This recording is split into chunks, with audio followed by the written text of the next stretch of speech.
Hello dear students, आज आपके लिए इम्पोर्टेंट क्वेश्चन लेकर आए हैं। देखो ये क्या है, सिद्ध कीजिए कि √5 एक अपरिमेय संख्या है।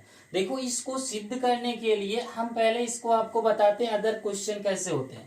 चाहे √5 हो, √3 हो, √2 हो, √7 हो, ऐसे जब इस प्रकार के क्वेश्चन आएंगे तो आपको जो बताने चल रहे हैं उसी प्रकार से आप सॉल्व करेंगे। मात्र आपको क्या करना होगा, जो आपके अंक है वही परिवर्तन करना होगा बस, ठीक ना। जबकि ये आपके एग्जाम में आने वाला है तो इसलिए आप इसको बढ़िया से तैयार करेंगे। देखो सबसे पहले क्या किया जाता है, सबसे पहले सभी में करना होगा ऐसे। माना √5 एक परमेय संख्या है। पहले आपको मानना होगा कि यह एक परमेय संख्या है, ठीक ना, परमेय संख्या है ऐसे। तो इसे P/Q के रूप में लिख सकते हैं, ऐसे लिख सकते हैं, जहां P तथा Q क्या है, एक पूर्णांक संख्या है, पूर्णांक संख्या है, ऐसे आपको लिखना होगा ये ऐसे।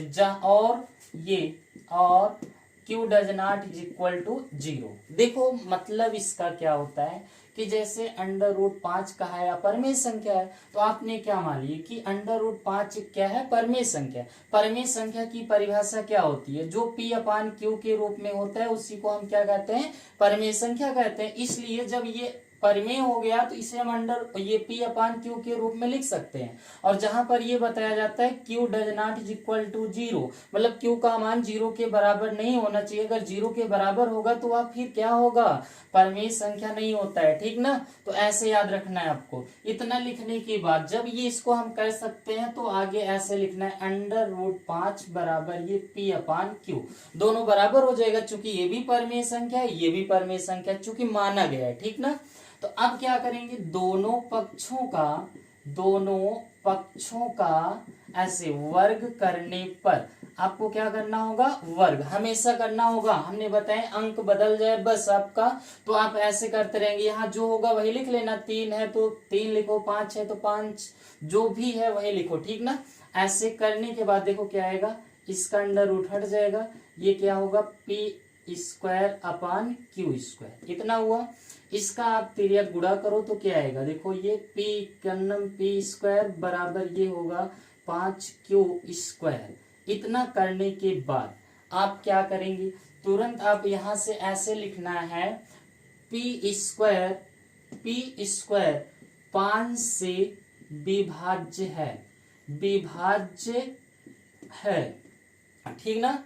5 से क्या है, विभाज्य है, ऐसे लिखना होगा, ठीक ना। क्यों विभाज्य, देखो P² का मान विभाज्य 5 से क्यों है, चूंकि P² का मान किसके बराबर है, 5Q²। विभाज्य का मतलब 5 से भाग देंगे, देखो कट गया ना, तो ये P² का मान 5 से कट जाएगा। तो ऐसे P, 5 से भी क्या होगा, विभाज्य, ऐसे विभाज्य होगा, ऐसे लिखना होगा आपको, ऐसे। इतना लिखने के बाद अब देखो यहां तक क्लियर हुआ ना आपको।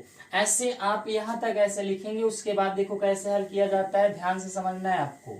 ऐसे आगे फिर आप मान लेंगे, माना यहां पर, ठीक ना, ये इसके स्थान पे जो P² है, इसको P के स्थान पे मानना पड़ेगा। P बराबर ये 5, यहाँ m कोई ले लेना, कोई अदर संख्या m ले लो या k ले लो, कुछ भी ले लीजिए, ठीक ना।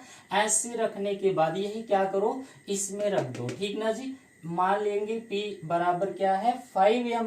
तो चूंकि फिर यहां से हम लिख सकते हैं, अतः ये होगा क्या, यहाँ रखना है, देखो इसी में रख दो, या इसको समीकरण 1 मान लो, ठीक ना। ऐसे लिख दो, समीकरण 1 में रखने पर ऐसे हल करना है आपको। चलो 1 में रखा जाए, देखो यहाँ क्या आएगा, 5m का क्या हो जाएगा, होल स्क्वायर बराबर, आगे देखो आगे हमारा क्या पार्ट बन रहा है, 5m, ठीक ना।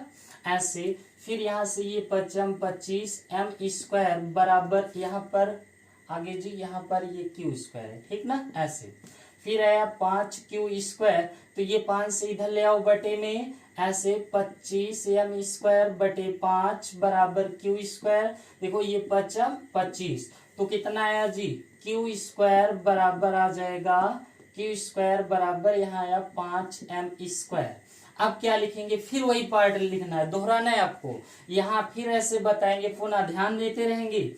यहाँ लिखना होगा आपको q² क्या है, 5 से विभाज्य है, ऐसे 5 से विभाज्य है, विभाज्य है। क्लियर हुआ ना। फिर आगे क्या कर सकते हैं, देखो तो यहाँ पर q क्या होगा, 5 से भी क्या होगा, भी विभाज्य होगा, ऐसे लिखना होगा, विभाज्य होगा ऐसे। अब इसके बाद हम क्या करते हैं, देखो p तथा q का उभयनिष्ठ, उभयनिष्ठ, ठीक ना जी, उभयनिष्ठ गुणनखंड, गुणनखंड क्या है, 5 है, यही लिख देना है, ठीक ना। 5 है, दोनों का उभयनिष्ठ, देखो दोनों में 5 आ रहा है, ठीक ना। जब दोनों में उभयनिष्ठ होगा तो आप लिखेंगे अतः, अतः क्या है, हमारी परिकल्पना, परिकल्पना गलत है, गलत है। तो इसलिए क्या हो जाएगा, इसलिए √5 एक क्या होगी, अपरिमेय, अपरिमेय संख्या है। बस ऐसे आपको करना होगा। अब देखो यही आपको यहाँ पर क्या रखा जाए, अगर 3 होगा तो हर स्थानों पे 3 लिख देना है 5 के स्थान पर। ये आपके लिए ध्यान देंगे, √5 हो, √3 हो, जब ऐसी क्रिया होती है तब आपको ऐसे लगाना पड़ता है। अगर ऐसी क्रिया नहीं है तो उसका दूसरा ट्रिक है, ठीक ना, उसका लगाने का तरीका दूसरा है। उसको हम इसके बाद जो वीडियो अपलोड करेंगे उसमें आप देख सकते हैं। इसका हम इसके लिए एक सिंगल हम आपको अलग दे रहे हैं, इसलिए चूंकि इसका लगाने का तरीका अलग है। अगर इसको आप ऐसे नहीं लगाएंगे तो आपका पूर्ण रूप से नंबर नहीं मिलता है, याद रखना। ऐसे इसको बढ़िया से तैयार कर लेना है।